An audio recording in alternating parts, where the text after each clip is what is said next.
आइए तुलसी Tapovan YouTube channel में आप सभी भक्तों का बहुत बहुत स्वागत मान और सम्मान है।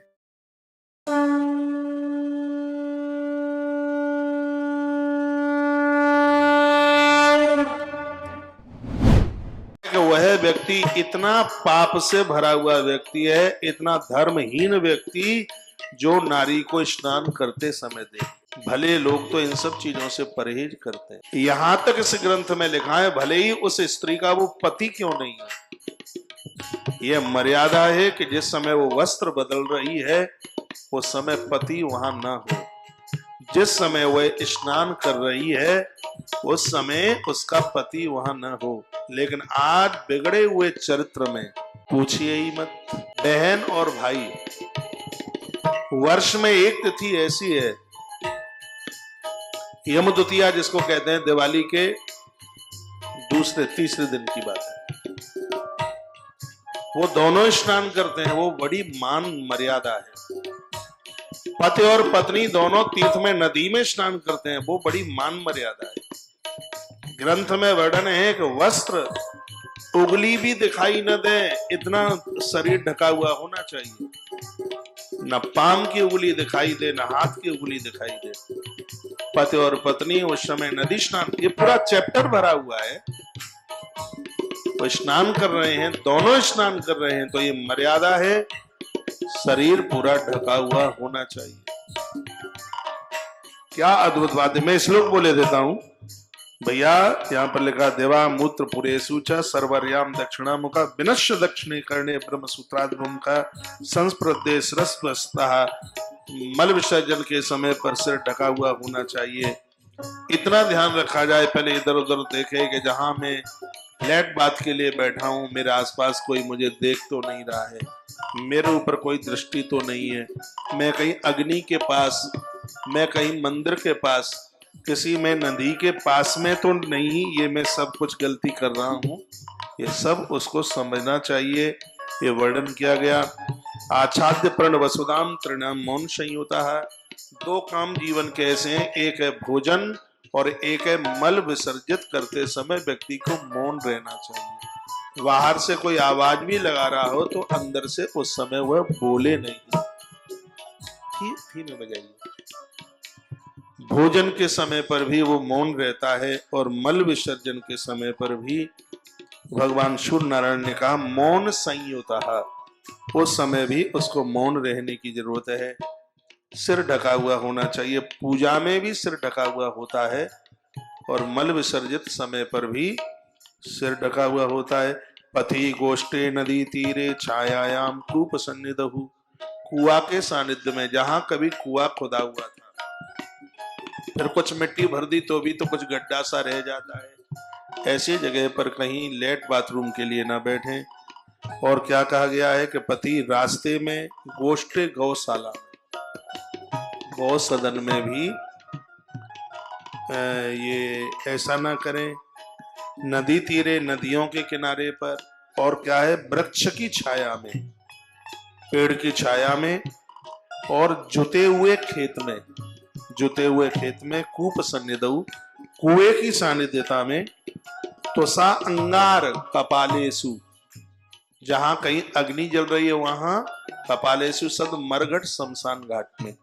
ये जगह ऐसे न क्षेत्रे न चतुष्पथे, ऐसी जगह पर व्यक्ति गलती न करे। नौधाने, कहीं बगीचे में, न शमशाने, न मरघट में, न च पश्चस्तार कादिकान, सूर्य भगवान के सन्मुख मुंह करके, पश्यन, जहां तुम्हें कोई देख रहा है, ऐसी जगह पर भूल करके भी मलमूत्र का विसर्जन न करें। देखो वो बात आ गई, न चैवा विमुख स्त्री नाम।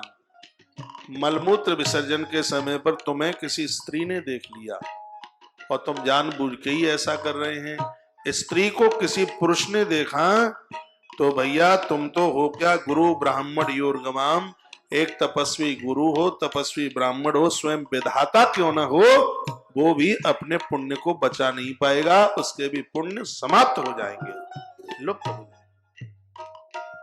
बात समझ में आ रही है? कान पे ठिपुड़ी धरी आ रही है तो जयकारा लगाओ, बोलो बांके बिहारी लाल की जय। श्री हनुमान जी महाराज की जय जय जय श्री राम जय जय श्री राम जय जय। इसलिए तो हम बराबर कहते हैं इन कथाओं को सुनकर सुनने के लिए अपने बच्चों को भी अपने पास में। अब बच्चों की गलती क्या है, उनको कोई बताने वाला ही है नहीं, वो तभी तो सीखेंगे। अरे हम वही तो सीखे हैं जो हमें कुछ बताया गया था, हमारे बड़े लोगों ने हमें बताया। हमारी क्लास में धीमे बजाए, बहुत धीमे बजाए, ना के बराबर, बस ये इसलिए बजवा रहा हूं कि मैं अपने स्वर में बना रहा हूं, इसकी आवाज सिर्फ मुझे ही सुनाई पड़े। तो हम वही तो सीखे हैं जो हमें हमारी क्लास में बताया गया, हमारे शिक्षक गुरुजनों ने हमें बताया, हमारे माई बाप दादा दादी ने जो हमें बताया, हम वही तो सीखे हैं। तो अब उन्हें कोई बताने ही वाला नहीं होगा तो बच्चों का कसूर क्या है? बिल्कुल कोई कसूर नहीं है। और बच्चे तो बहुत जल्दी पकड़ते हैं, उन्हें कोई बताने वाला हो, ये सब बताने वाला हो। बोले बांके बिहारी लाल की जय श्री हनुमान जी महाराज जय। शौचम पश्चात कुर्वीतः गंधले पक्षावधि आंतरम मनसा शूद्र यथा भवति तत्वजा। लेट बाथरूम के तत्पश्चात देखो, साबुन से हाथ साफ हो सकते हैं लेकिन हाथ पवित्र नहीं हो सकते। आप कहते हैं एकादशी का कुछ मिलता नहीं, मंगलवार का व्रत करते हैं कुछ मिलता नहीं। भगवान सूर्य कहते हैं मनु महाराज, मनु को उन्होंने कहा है मनु, भगवान सूर्यदेव कहते हैं कि मल विसर्जन के तत्पश्चात, मल साफ के तत्पश्चात, इसमें तो लिखा है बायां हाथ हो, भोजन में दाहिना हाथ, मल साफ करने में बायां हाथ, ये सब लिखा है। और उसमें 7 बार मिट्टी लगाकर हाथ धोने की बात कही है। जिस दिन आप कोई उपवास कर रहे हैं, कोई व्रत कर रहे हैं, पामों में मिट्टी लगाओ, कोहनी तक हाथों में मिट्टी लगाओ, तब ये व्रत सिद्ध होंगे। सिर्फ लोटा चढ़ाने से कार्तिक पूरा नहीं हो जाएगा, सिर्फ खुपरिया पर पानी डालने से माघ पूरा नहीं हो जाएगा। आप एकादशी जैसा ऐसा दिव्य आप जो व्रत कर रहे हैं, उसमें इस शुचिता का वर्णन किया गया है। कहा गया है कि इसमें पूरा सदाचार का वर्णन है। इसमें भैया लिखा गया कि मिट्टी लगा करके हाथ साफ कीजिए। गंधमाल्यम रसम छत्रम पर्येतस्तधावन सर्वं परिशुद्धं वर्जम कृतं न च बलडं तथा मालापकर्षणं स्नानम। इन श्लोकों में लिखा है कि बाल्टी में दूध डाल करके कभी स्नान न करें, इत्र डालकर कभी स्नान न करें, फूल डालकर कभी स्नान न करें। ये गलती मत कीजिएगा। सुंदर बनने के लिए पता नहीं क्या क्या उसमें मलाई मिला लेते हैं, पानी में कच्चा दूध मिला लेते हैं सुंदर बनने के लिए। और ये देखो कितना अपराधों का वर्णन भगवान सूर्यदेव ने, मरने के काम लोग खुद करते हैं, कच्चे दूध से नहाते। कच्चा दूध देवताओं के लिए, बाल्टी में डाल करके इस दुग्ध से गंधम माल्यम, ऐसा कोई रस, वो भी पानी में डाल करके, जल में डाल के, आप फूल डाल करके उसमें आप नहाते हैं। तो वन्य औषधि आप डाल सकते हैं, फिटकरी डालिए, आंवला डालिए उसमें, लेकिन आप उसमें फूल डाल करके नहा रहे हैं, आप उसमें कच्चा दूध डाल करके नहा रहे हैं और वही दूध नाली में जा रहा है। तो यहाँ उसको एक अपराध के रूप में लिया गया है, वो एक अपराध है। जयकारा लगाए, बोलिए बांके बिहारी लाल की श्री हनुमान जी महाराज की जय जय श्री राधे। स्नान के तत्पश्चात पूजा, और इसमें लिखा है कभी भी आप स्नान के तत्पश्चात जब आप भोजन करते हैं तो लिखा है बासी अन्न मत बिल्कुल भी लीजिएगा। बासी अन्न लेना ही नहीं, इसका असर बुद्धि के ऊपर पड़ता है। लेकिन जब से फ्रीज आया है तो 8 दिन पुरानी तो सब्जी ही खाते हैं। अनुष्ठान में तो बासा लिया ही नहीं जाता कुछ भी।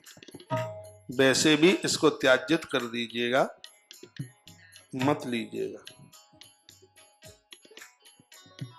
ये चैप्टर मुझे इतना बढ़िया लग रहा है, आनंद आ गया।